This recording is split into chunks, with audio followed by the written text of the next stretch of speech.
প্রিয় দর্শক, দেখেন চায়নারা প্রযুক্তিগত দিক দিয়ে কতটা উন্নত। বিশাল বড় বিল্ডিং আগুন লেগেছে, আগুন নিভাতে তাদের কোনো টেনশন নাই। দেখেন কি একটা জিনিস আবিষ্কার করলো। এগুলা যদি আমাদের বাংলাদেশে আবিষ্কার করা হতো, তাহলে এই বিশাল বড় বড় বিল্ডিং এ আগুন লাগলে পরে এতগুলা মানুষের প্রাণহানি হতো না, আগুন সহজে নিভানো যেত, ফায়ার সার্ভিসের হয়তো রিস্ক থাকতো না। আমাদের দেশে শুধু অবৈধ জায়গার মধ্যে টাকা খরচ করা হয়, অথচ আগুন লাগার প্রচলন আমাদের বাংলাদেশের মধ্যে বেশি। বিল্ডিং এ, ফ্যাক্টরিতে, ঘর বাড়িতে আগুন লেগে যায়। বিশাল বড় বড় বিল্ডিং এ আগুন লাগলে ফায়ার সার্ভিসের জীবন চলে যায়, তারা আসতে আসতেই সব ধ্বংস হয়ে যায়। আসার পরে কোনো গ্যারান্টি থাকে না নিবানোর। অনেক কষ্ট করে, সাধনা করে, তাদের জীবন দিয়ে তারপরও উদ্ধার করা যায় না। আর যদি এমন প্রযুক্তি আমাদের বাংলাদেশে কিনা হতো, আনা হতো, তাহলে কতটা সুন্দর হতো, কতটা নিখুঁত হতো আগুন নিভাতে গিয়ে, এতটা বেগ পেতে হতো না। দেখেন কত সুন্দর চমৎকার এক আবিষ্কার করলো চায়নারা।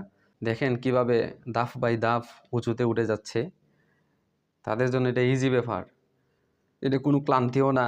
ফায়ার সার্ভিসের এত কষ্ট হয় না, নিচ থেকে কন্ট্রোল করতেছে। আমাদের দেশে এমন প্রযুক্তি হওয়া চাই। প্রিয় দর্শক, আপনারাই মন্তব্য করবেন আমাদের দেশে এমন প্রযুক্তি প্রয়োজন আছে কিনা। অবশ্যই মন্তব্যের ঘরে বলে যাবেন।